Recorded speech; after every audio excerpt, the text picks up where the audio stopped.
വീഡിയോയിൽ കാണുന്ന ഈ കാശുരൂപം അഥവാ മെഡൽ ഒരുപക്ഷെ നമ്മളിൽ പലരും കണ്ടിട്ടുണ്ട്, പലരും ധരിക്കുന്നുമുണ്ട്.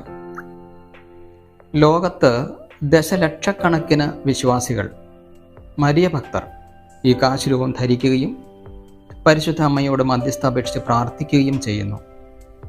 എന്നാൽ ഈ മെഡൽ ധരിക്കുന്നതിന് പിന്നിലുള്ള യഥാർത്ഥ സംഭവം പലർക്കും അറിഞ്ഞിരിക്കാൻ സാധ്യതയില്ല. പരിശുദ്ധ കന്യകാമറിയത്തിന് ജീവിതത്തിൽ സവിശേഷമായ സ്ഥാനം കൊടുക്കുന്ന പലർക്കും ഈ മെഡൽ മരിയ ഭക്തിയുടെ ഒരു ഭാഗമായി തീർന്നിരിക്കുന്നു. ഫ്രാൻസിലെ പാരീസിൽ ഡോട്ടേഴ്സ് ഓഫ് ചാരിറ്റി എന്ന സന്യാസ സമൂഹത്തിലെ 24 വയസ്സുള്ള കാതറിൻ ലെബോറ എന്ന നവസന്യാസിനിക്ക് ലഭിച്ച ഒരു ദർശനമനുസരിച്ചാണ് ഈ അത്ഭുത മെഡലിൻ്റെ രൂപവൽക്കരണം. 1830 ജൂലൈ 18 നടന്ന ഒരു അസാധാരണ സംഭവമാണ് ഈ കഥയ്ക്ക് പിന്നിൽ. ആ രാത്രിയിൽ വിശുദ്ധ കാതറിൻ ലെബോറയെ ഒരു കുട്ടി വിളിച്ചുണർത്തുകയും മഠത്തിൻ്റെ ചാപ്പലിലേക്ക് നയിക്കുകയും ചെയ്തു. ചാപ്പലിൽ ഒരു കസേരയിൽ പരിശുദ്ധ കന്യകാമറിയം ഇരിക്കുന്നതായി സിസ്റ്റർ കാതറിൻ കണ്ടു. അത്ഭുത പരതന്ത്രയായ സിസ്റ്റർ പരിശുദ്ധ അമ്മയുടെ മുമ്പിൽ മുട്ടുകുത്തി കരങ്ങൾ അമ്മയുടെ മടിയിൽ വെച്ചു.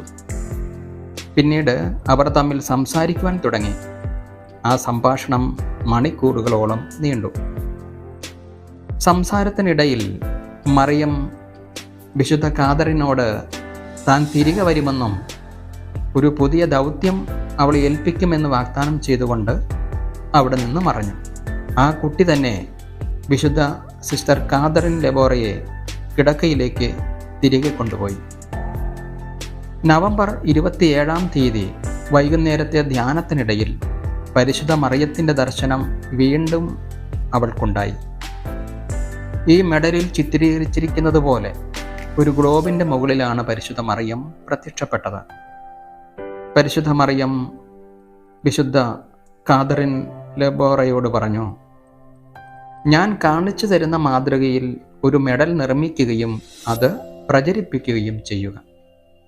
ഈ മെഡൽ അണിയുന്നവർ, പ്രത്യേകിച്ച് കഴുത്തിൽ അണിയുന്നവർ, വലിയ കൃപകൾ സ്വന്തമാക്കും. അങ്ങനെ വിശുദ്ധ കാതറിൻ ഈ മെഡലുകൾ നിർമ്മിക്കുകയും പാരീസിൽ ഉടനീളം വിതരണം ചെയ്യുകയും ചെയ്തു. ഇത് ധരിക്കുന്നവർ ധാരാളം അനുഗ്രഹങ്ങൾ പ്രാപിക്കുവാനും തുടങ്ങി. അങ്ങനെ ഈ ഭക്തി വളരെ വേഗത്തിൽ നാടെങ്ങും പടർന്നു. 1836 സഭ മാതാവിൻ്റെ ഈ പ്രത്യക്ഷീകരണം ശരിയാണെന്ന് പ്രഖ്യാപിക്കുകയുണ്ടായി.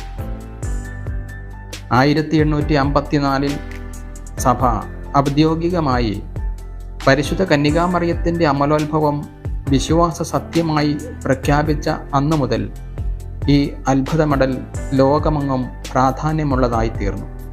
നമുക്കെല്ലാം സുപരിചിതരായ 2 വിശുദ്ധരാണ് വിശുദ്ധ മാക്മില്യൻ കോൾബയും വിശുദ്ധ മദർ തെരേസയും.